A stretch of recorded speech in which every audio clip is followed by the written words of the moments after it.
Chapter 3, 172. Names of the Gods. After a while, he regained enough composure to continue the conversation. Sonny and Teacher Julius chatted for a while, discussing the exact process of publishing the report, what changes would have to be made, and how they would work together to bring the project to fruition. All of it, of course, was going to have to happen only after Sonny had settled in the dream realm and found a citadel to anchor himself to. Right now, he did not exactly have time to work on an academic paper. Teacher Julius also shared some of his knowledge about the human settlements in the dream realm, and his views on how to decide on a proper citadel. All his advice, however, could be described in one sentence. Find one with good plumbing. Sonny wasn't sure what to make of it, but judging by the pained expression on the old man's face, it was indeed an important factor. Finally, he managed to turn the conversation toward the things he really wanted to learn about. Speaking of that, I am really unclear on one thing. While exploring the Dark City, I found a few places of worship. However, the deities they worshipped seemed to be different from the ones I heard about in my first nightmare. Did the native humans of the dream realm all have different gods? Teacher Julius looked at him and smiled.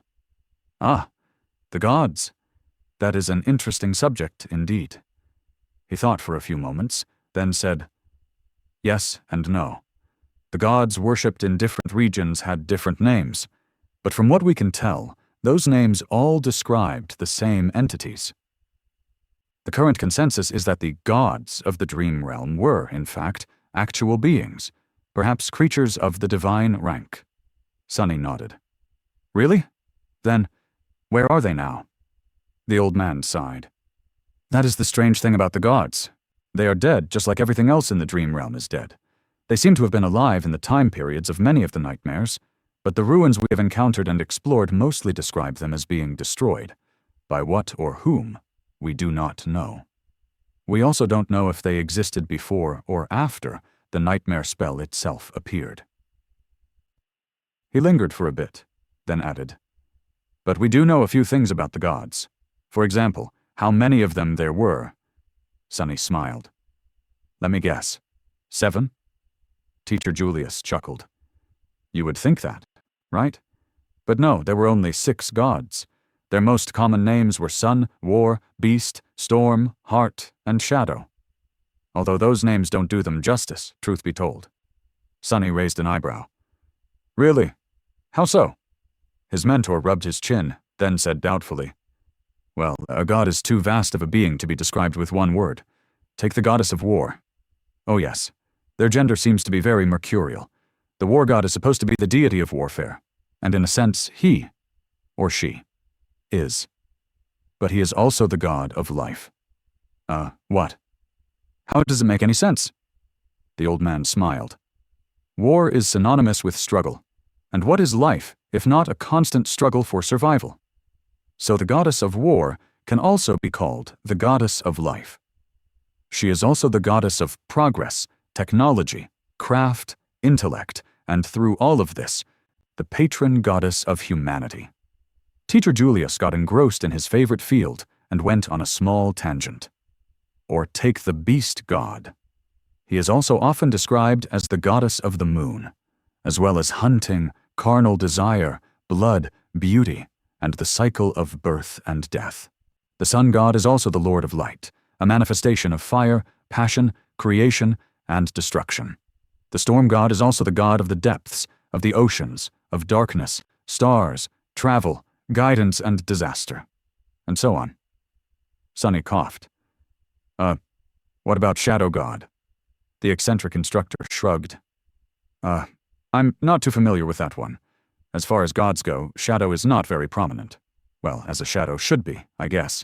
He is sometimes called the god of peace, death, solace, and mysteries. That's about it, I think. Sonny hesitated for a few moments, then asked carefully. I see. Hard to imagine that only 6 entities were responsible for all that.